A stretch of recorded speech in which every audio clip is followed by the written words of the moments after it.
Simone Muller is no stranger to shifting shapes. She's a professional ballerina, a psychologist, Pilates teacher, mother of two, and an expert in postnatal rehab. Having grown up in South Africa, she trained in the UK before settling down in Lisbon as part of her latest adventure. In this episode, we talk about finding your calling by focusing on what you truly desire and giving yourself the freedom to experiment and fail, particularly if you've been taught all your life to numb that part of your being. But what if your interests and ideas don't seem to fit together at first sight? Don't worry, it will all make sense if you give it time.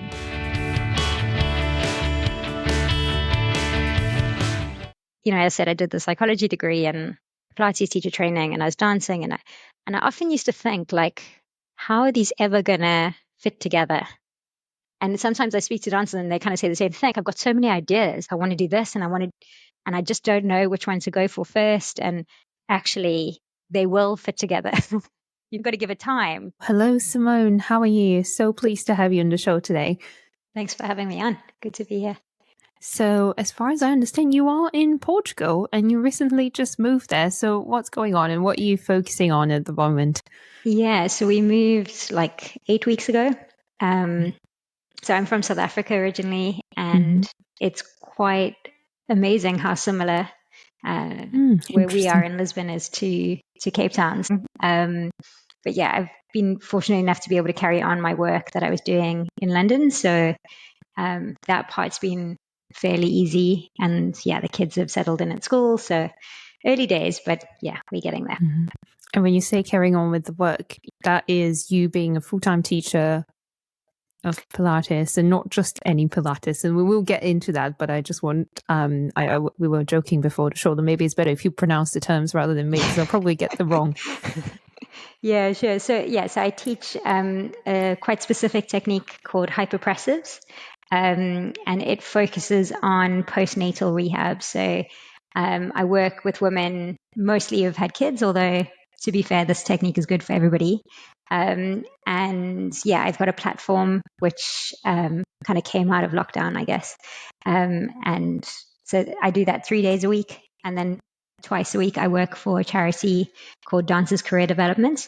And we help dancers to retrain in different professions post-performing. So yeah, my jobs are a little varied.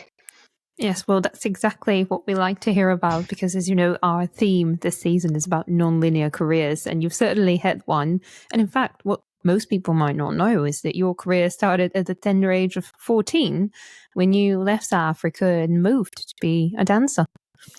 Yeah, so I went into full-time training at 14 and left my family, which, yeah, of course, when I've got two kids that are 5 and 8. And when I think about the possibility of them going to the other side of the world, I'm not sure I would be able to do it myself. But yeah, so I was in full-time training. I started off at a school called Elmhurst Ballet School, and then went to the Royal Ballet School, and then finished off at Central School of Ballet.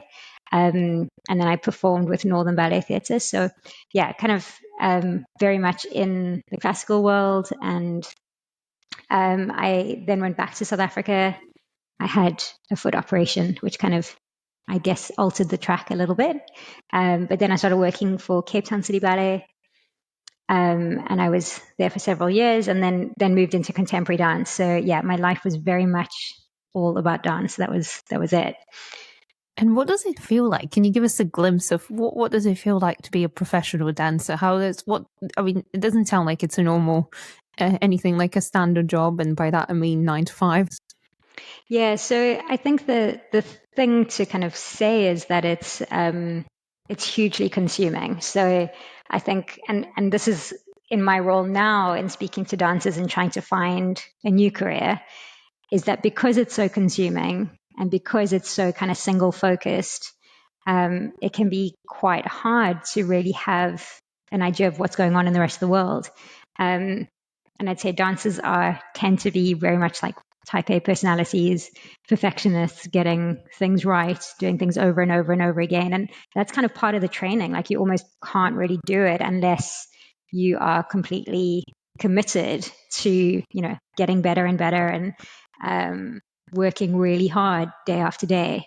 So I'd say like that kind of drive and determination is instilled really young.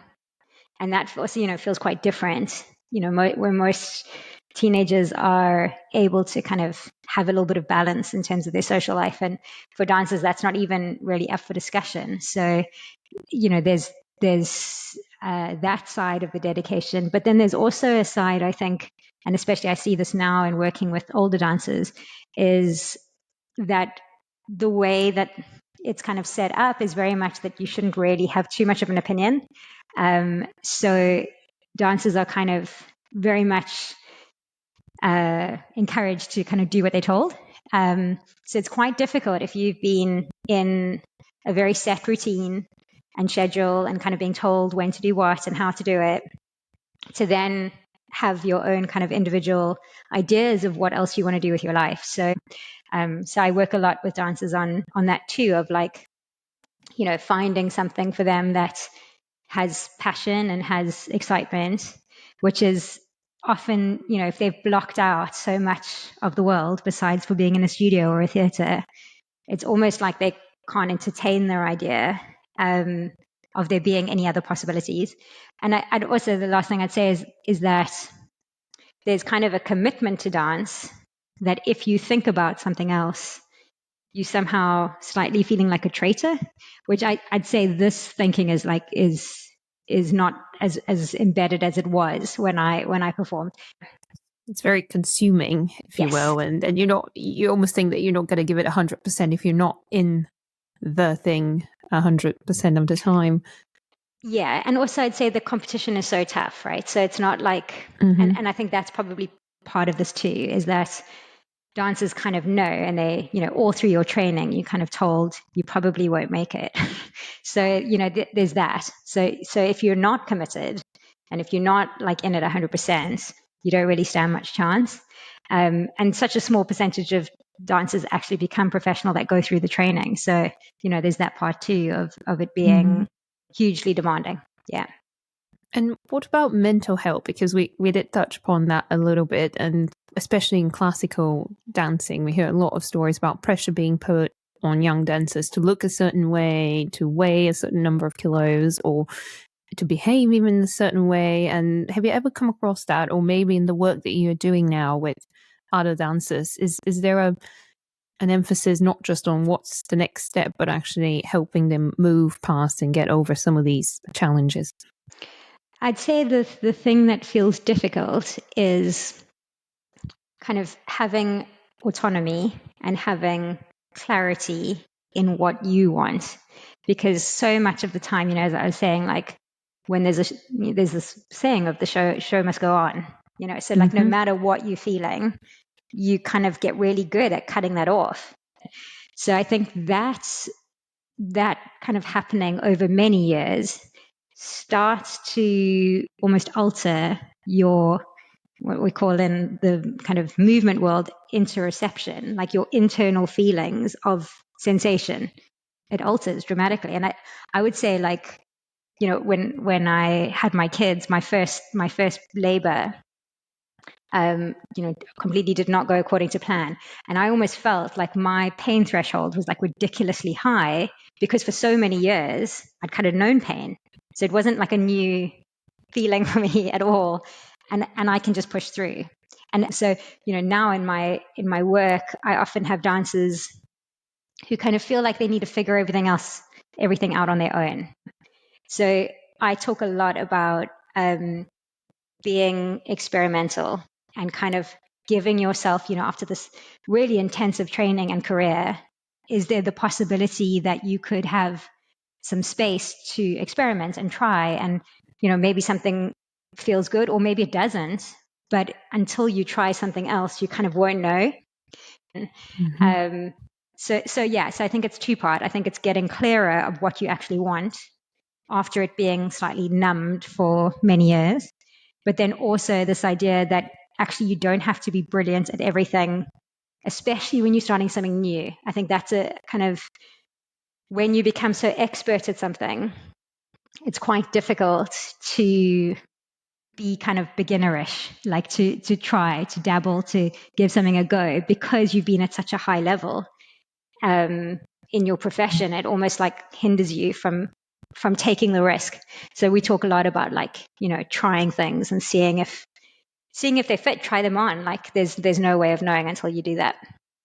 Well, this is exactly what I was thinking. And I think there's certainly that applies to dancers, and I can see how, but I think that's probably true of everyone who's ever had to change their career, whether they might be a dancer or not. There's something about vulnerability and showing weakness, knowing that you're learning again after having had maybe reached a peak in one specific area, and then also setting your boundaries by the sounds of it, and not pushing through pain just for the sake of some goal, I suppose, that may or may not be worthwhile. And I don't know how you felt when you had to change your careers, but I think that's a topic that comes up a lot in conversations with other people, other women.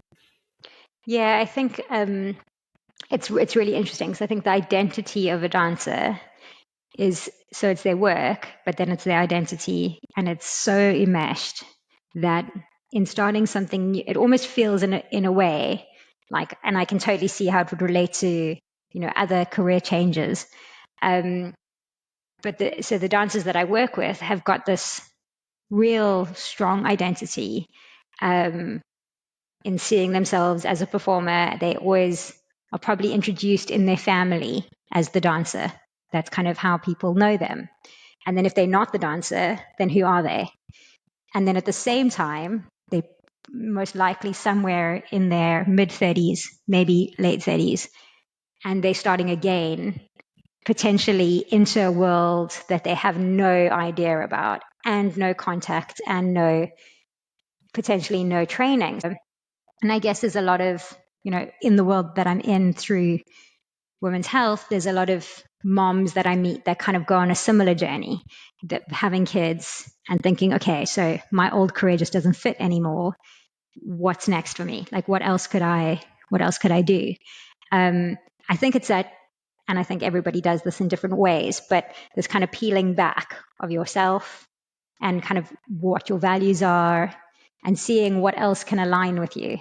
There's a dance psychologist who spoke for us, who really talks about a very like analytical process in finding a new career.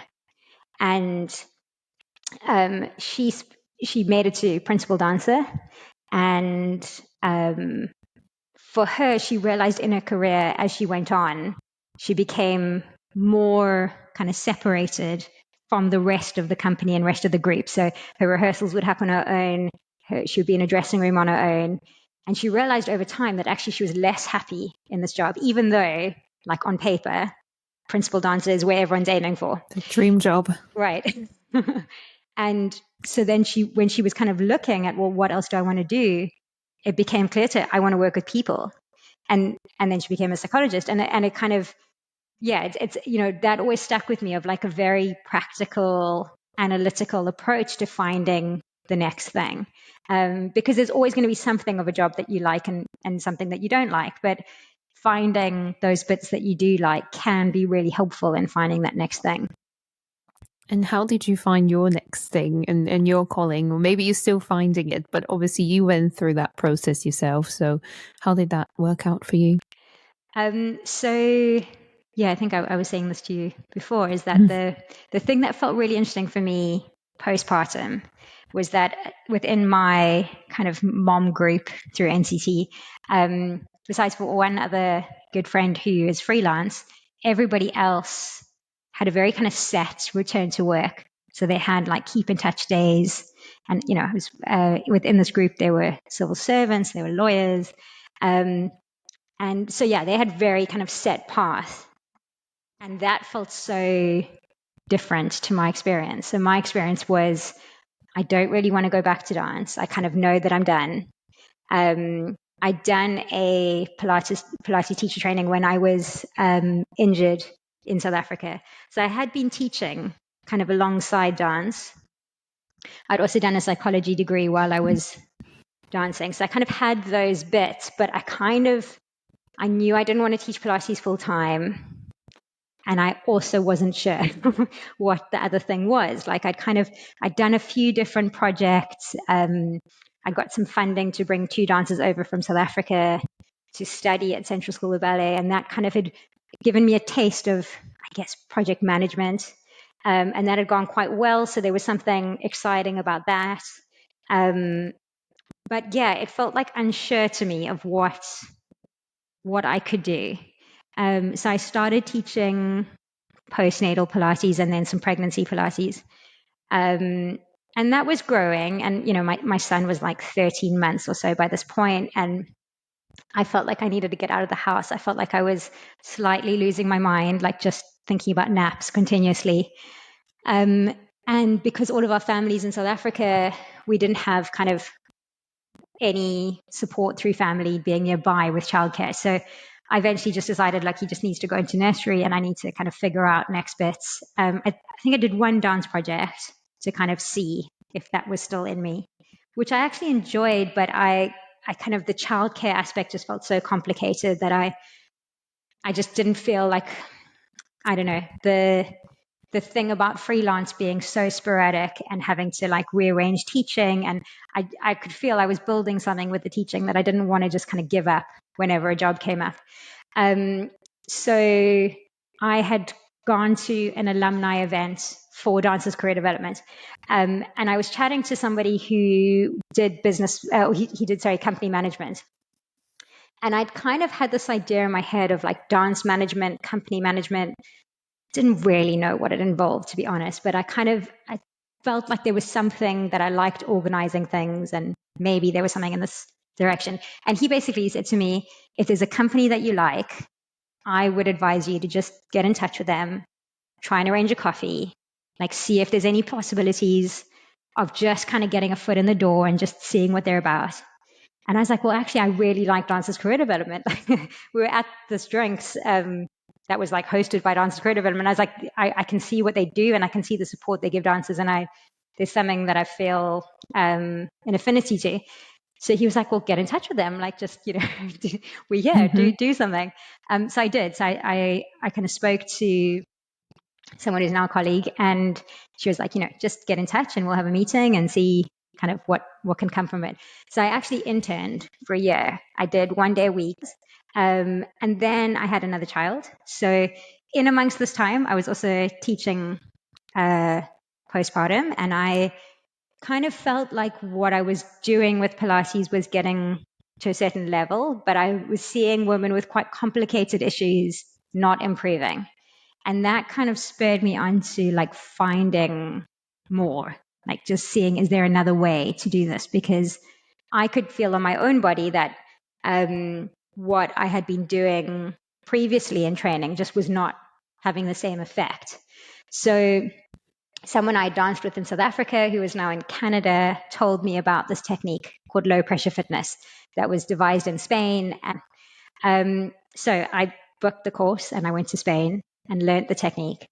And I guess it completely shifted my perception on postnatal healing. So like there were a lot of trainers from all over the world that had been doing this technique. Some of them had like 3 kids.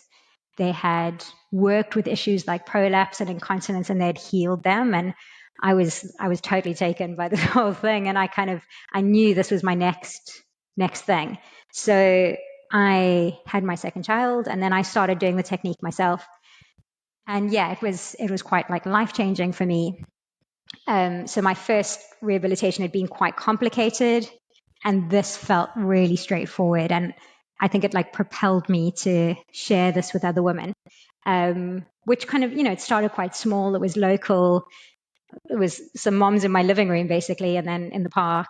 But then I started a class and that was growing over time and kind of, I started working with physiotherapists and they were referring to me and I would do more one-to-one work as well. And then COVID happened, right? So then everything went online.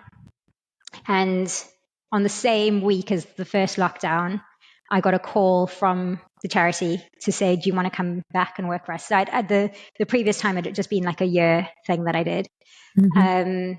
So I started working with them.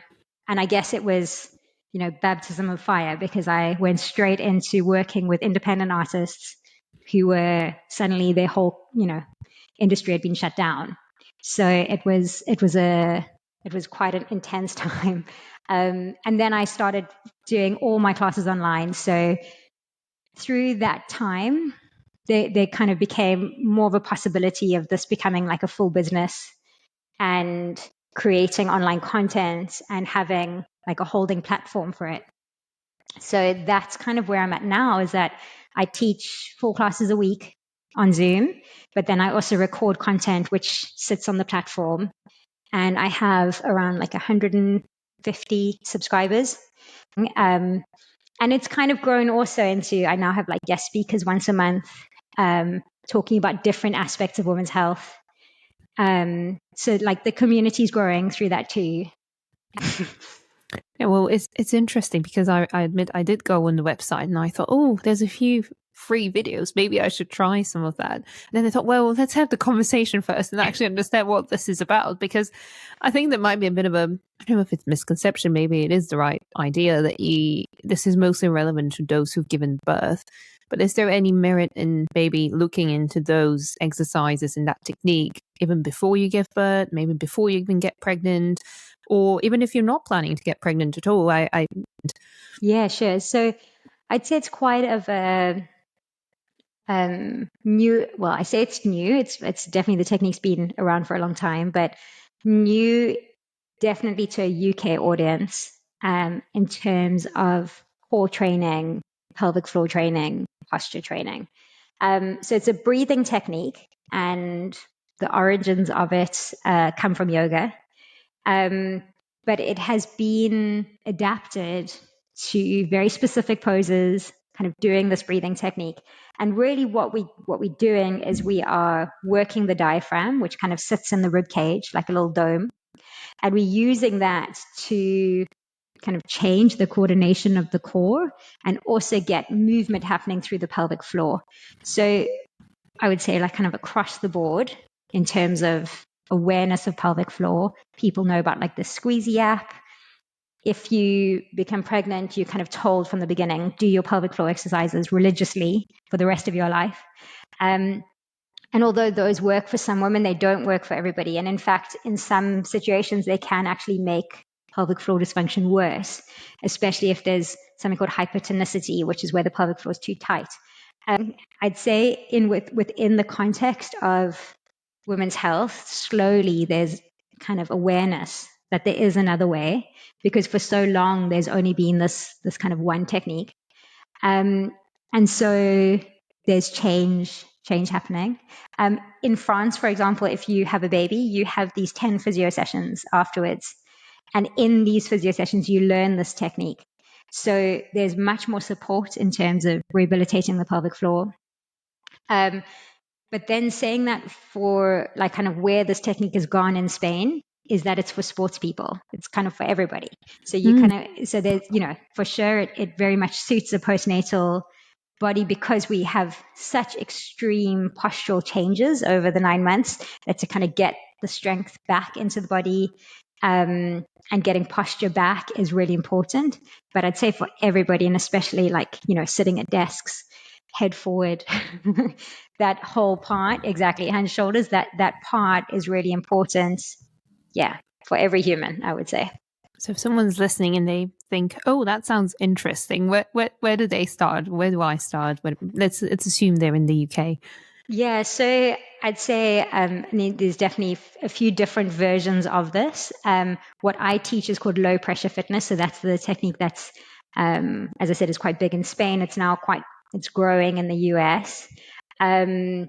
My platform is called Recenter, so Re-Center.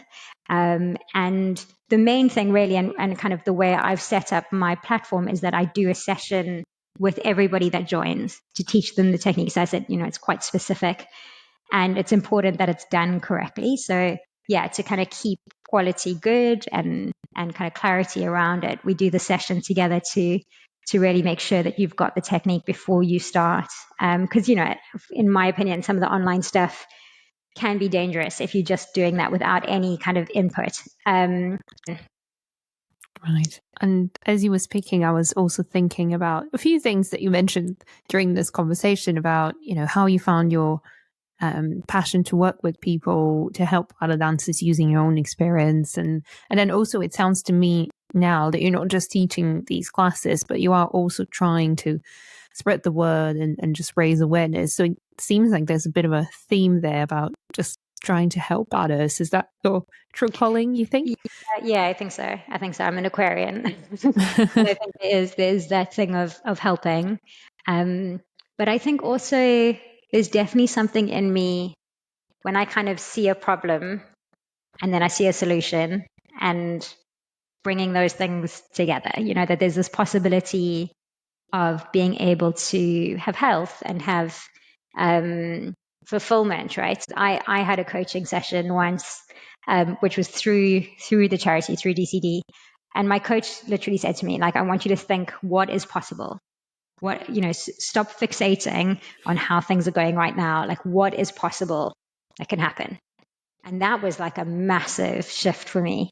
And it's really stuck with me because I think there's a sense of having kind of like quite a like predestined idea of how your life's going to unfold.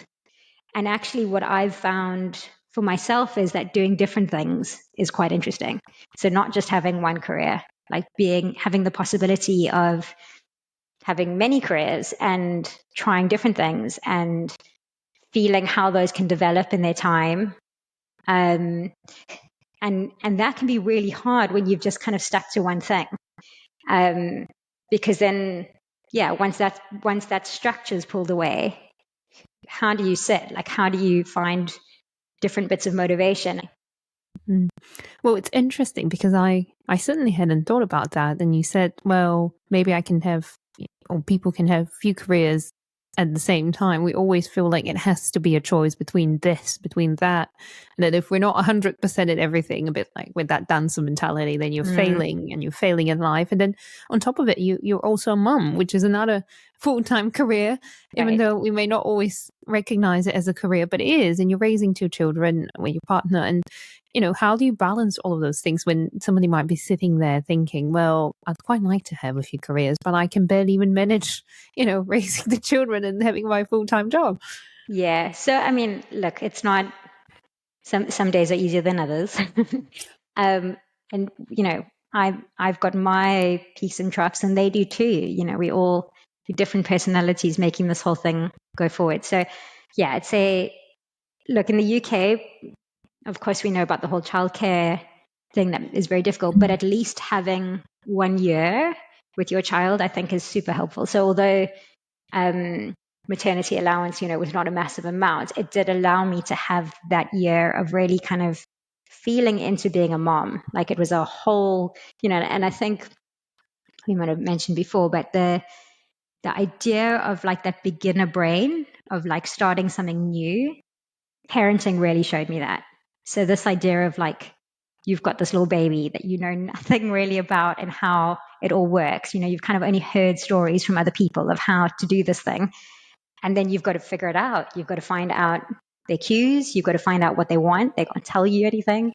And that like changed for me this thing of learning new skills because suddenly, within a couple of months, kind of understood what I had to do and it felt more natural than I, definitely thought it was in the beginnings. But yeah, day to day, we have challenges.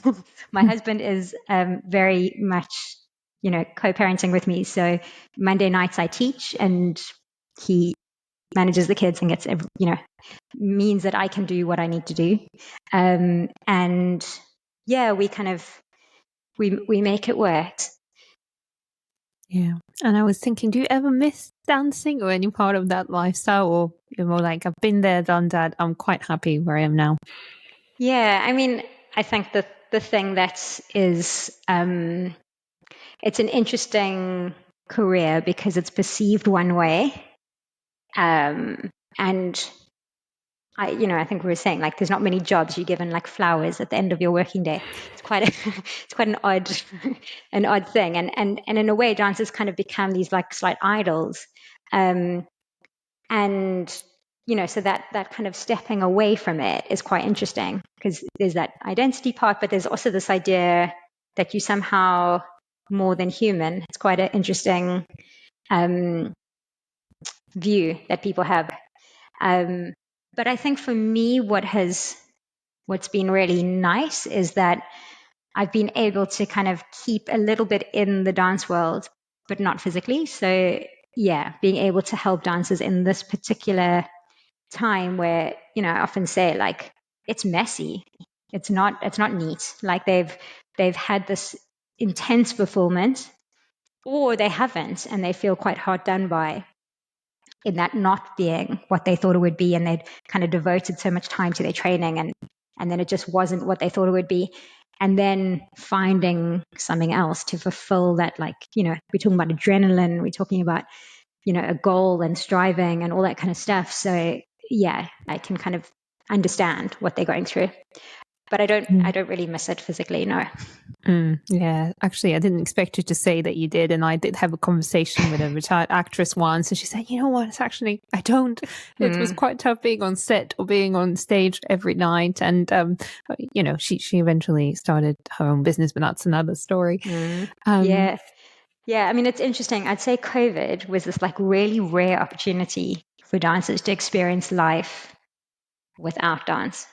And of course, for many of them, it was intensely difficult, especially if they were at like the peak of their career, because they were losing. Of course, like time is such a valuable commodity in dance. But for some that were kind of unsure whether they were really feeling fulfilled, it was this opportunity to experience life. And, 100% we were in crazy times, but experience life differently. The change. Yeah.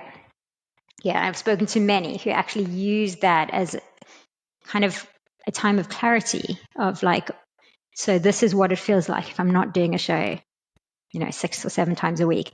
This is what it's like if I don't have to every single day put my body through these paces. So yeah, it's interesting what kind of came out of that time. And just before you go, I did want to ask you one more thing, which is what's ahead for you and what's next? Where do you hope this journey will take you? You've just gone through a big change, moving locations, starting over in a new country. So what's next for you?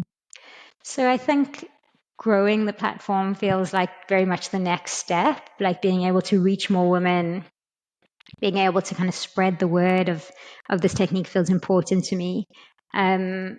I would say since I've been here, I've started doing yoga practice in person with other people, and I've actually really enjoyed that too. So I'd like to build a community here. I'm doing in-person classes and retreats. I've got quite a few people in the UK who are quite keen to come over and do a retreat here in Portugal. So yeah, I think that's kind of next step. And I feel really lucky to be able to work remotely. I think that's, another gift that COVID gave of being able to do the work that I'm doing, but from here. And yeah, I'm kind of also being open to other things. But for now, I'd say my main thing is kind of growing Recenter, seeing how I can help really. Yeah, and I think that there's something very nice about it, as you said, just staying open and doing it organically in a way that you have an idea of where you want to get to, but you don't know exactly how you're going to get there, but you have the confidence to know that you will. And I think that's a theme that comes up a lot in these conversations. So thank you for that. Yeah. I mean, one other thing I'd add is that as I said, I did the psychology degree and Pilates teacher training, and I was dancing, and I often used to think, like, how are these ever gonna fit together? And sometimes I speak to dancers and they kind of say the same thing. Like, I've got so many ideas. Like, I want to do this and I just don't know which one to go for first. And I kind of often say, like, actually, they will fit together. You kind of got to give it time, because it's not going to reveal itself just yet. Like, it will take time, and at some point it will make sense. Like, all these skills that you're adding will eventually come together in some form. But yeah, and I think that's something too. Like, in the stage of life I'm at now, I'm kind of looking. Menopause feels like it's around the corner. So like there's something here to like add more knowledge and maybe grow in that area too. So, but it will eventually connect. Yeah. I mean, I suppose there's something about just being true to yourself. And I think as long as you do these things because you actually feel that that is your calling or you enjoy them, and, maybe the how is going to come, or when is going to come a little bit later. And I think it's important to remind ourselves not to put all that pressure on that one thing and having it all at the same time, because sometimes it just needs a little bit of space. 100%. Yeah. I love Simone's story because it's a good reminder that if you stay open to listening within, you will inevitably find your path through life. Next time on the show, we have Patricia Wing, a lawyer who left the corporate world behind to set on a mission to democratize access to legal support. Thank you so much for listening to The Sound of Breaking Glass. If you enjoyed this episode, please don't forget to follow us on your podcast app, tell a friend about us, or check us out on LinkedIn. New episodes are released every other Wednesday. It's been a real pleasure. Till next time.